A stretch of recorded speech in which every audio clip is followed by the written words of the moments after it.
Good morning, ma'am. So now I will discuss the word capitalization in newspaper or in journalism. So, prepared by me, Leia Rigaspi from BSE2C. So, bago ko mag-start, babasahin ko muna po lahat ng question before ko po i-discuss. So, capitalize or capitalization. So, again, babasahin ko muna po siya. All my report and I will discuss is isa-summary ko na lang po siya para mas maintindihan po natin. So, number 1, the names of days of the week. Number 2, the names of months.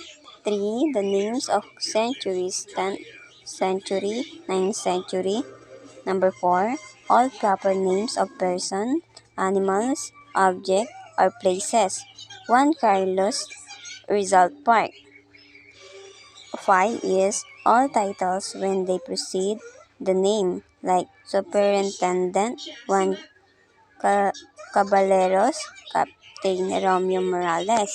The next one, number 6, the names of street, avenue, boulevard, like Acacia Street, Rizal Avenue, Rojas Boulevard.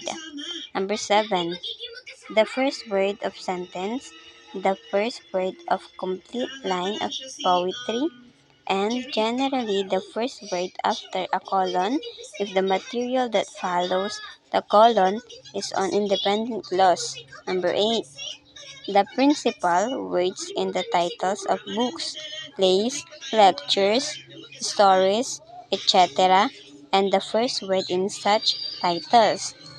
Capitalize in such titles professions of more than 4 letters.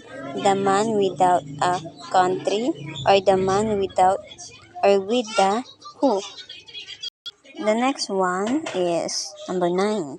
The exact name of any club, association, fraternity, sorority, organization, school bureau, library or branch library, school, church, companies, society, league, union, scholastic organization, corporation, mine, mill, and bank. Example, National Press Club, Alpha Pi Omega, Ermita Baptist Church, League of Philippine Student, etc.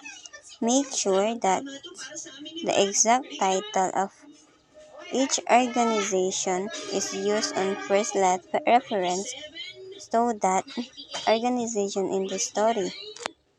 10 is reference to a specific course.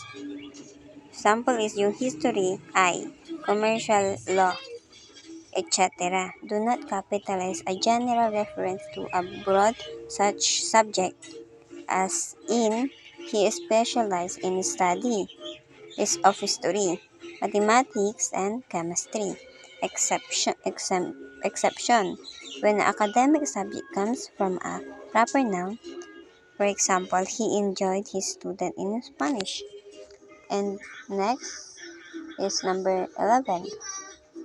Reference to one of the 4 classes of students when the word class is used.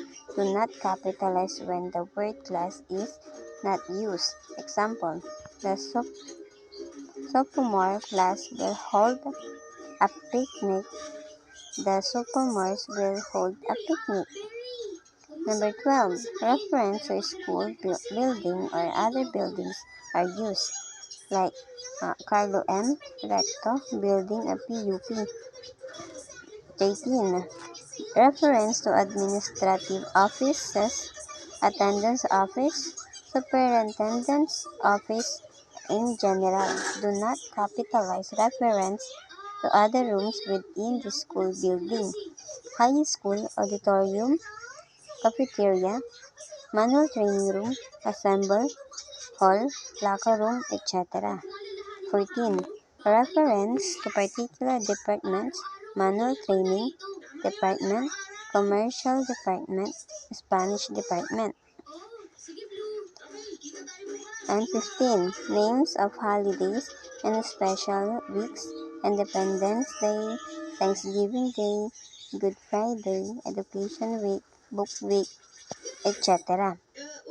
16.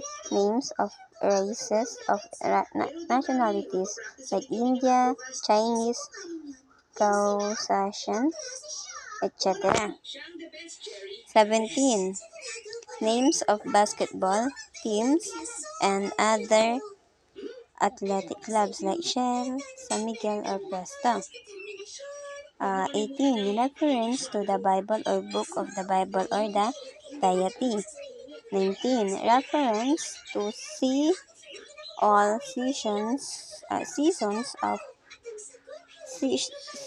of Congress or the legislature, the military bodies, and political division.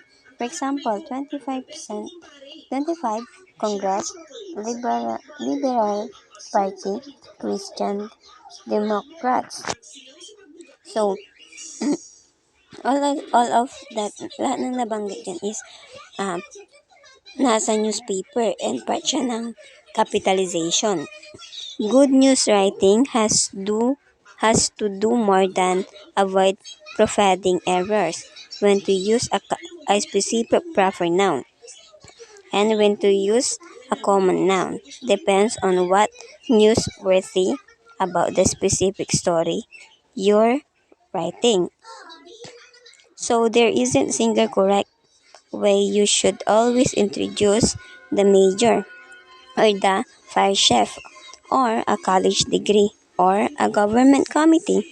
Details drive good journalism. However, part of writer's job is to filter out the unimportant details so the reader gets the main point of the story. Capital, uh, capital Capital letters are useful signals for readers. They have three main purposes: to let the reader know a sentence is beginning, to show the important words in the title, and to signal proper names of and official titles. So, as for me, there is no good reason to capitalize every word in the body of an article. The title gets capitalized, and that is period. I would I would think it would be pretty annoying to read an entire article with every word capitalized and can't see any stylistic or content related advantage to doing it.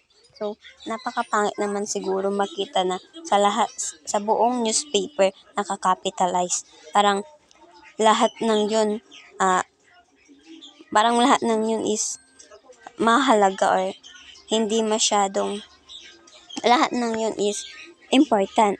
So, karaniwan kasi sa kinakapitalize is yung mga sa government, pangalan ng mga tao, animals, or yung mga important ng isang story in a newspaper. So, yun lang po ma'am, yung report ko. And thank you po.